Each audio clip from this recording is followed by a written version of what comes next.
Good afternoon, everyone. I hope that the weather will stay dry enough, long enough for us to finish this ride.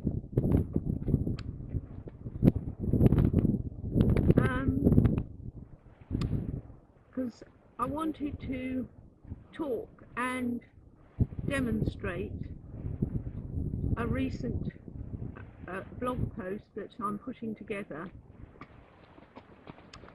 based on centering. The blog post hasn't been finished. There's a little bit more I wanted to do, but it's so hard to put into words a practical thing like riding a horse. It's largely practical and hands-on, and often words just simply doesn't do the subject justice. So I thought, well, let's put the head cam on and come out, and I can run over a few of the salient points and perhaps have a little demonstration. Now, I'm on the lovely Posy, and I think she'll be a very good subject because she's still undergoing her straightness training. Well, aren't they always, forever? And although she was so-called schooled and is familiar with working in the school, etc., etc., she wasn't straight, and I can't think when I last got on a horse where I think to myself, somebody's actually put this work in, they've actually put the straightness in.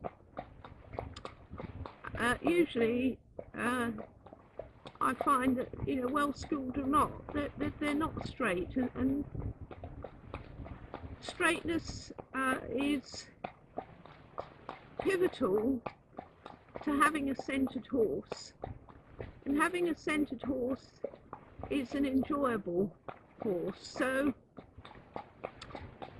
as soon as we get the horse out of the field, especially out of the field when it was in there with its companions, they're not necessarily any longer centered. Some of them you wouldn't know that they weren't, and others, demonstrate insecurities, so it becomes very obvious that you've taken them away from their friends. Now, in order to have your horse centered means to have the horse mentally, that is psychologically, so emotionally, because horses, they do process information, but they don't think obviously like we would. But with the right training, they can learn to think first and then react, rather than react and then think about it. So, but they don't really think as we understand it, although they are very aware.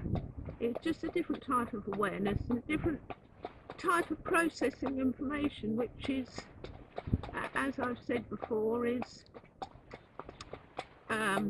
based on, they have emotional intelligence rather than analytical, left brain, intellectual intelligence like humans. So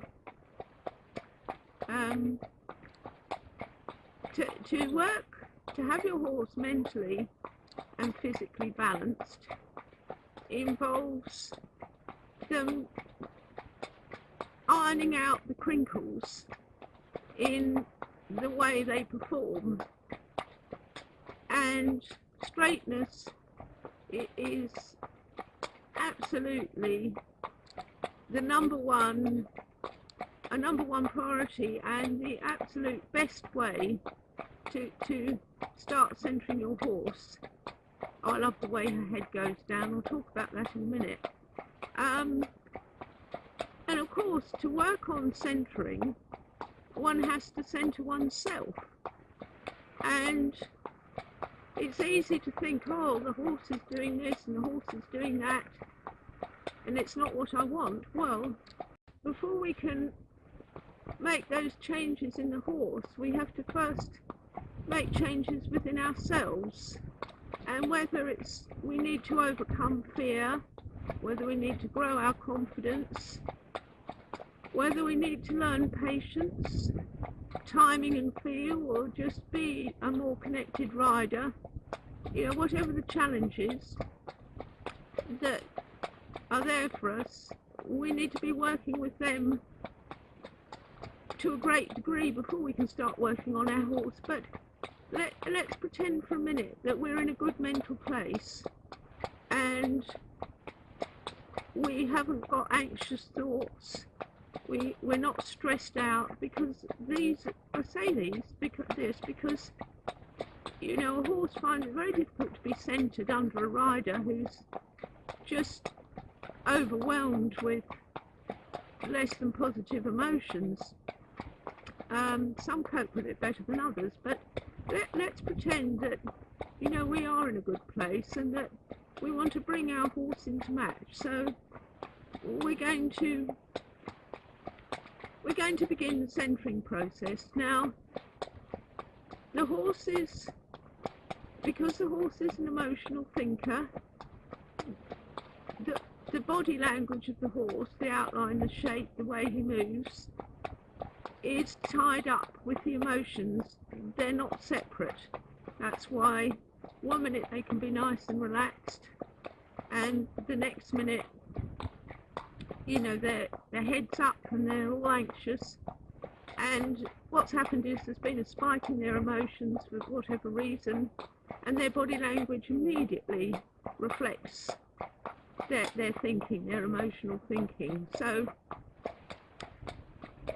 a centered horse won't have the body language of a highly excitable, anxious horse.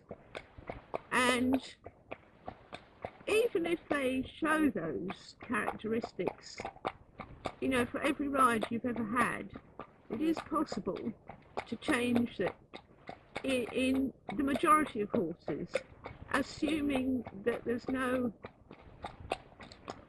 undiagnosed pain going on, and that the horse hasn't been damaged so psychologically that it feels it just can't come out. So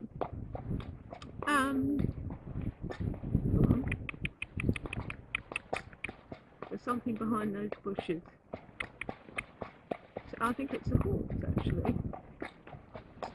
There's a black mare lives in there. And so whenever they see something, and horses do see things, you just bring them back you just straighten them up and bring them back to centre again.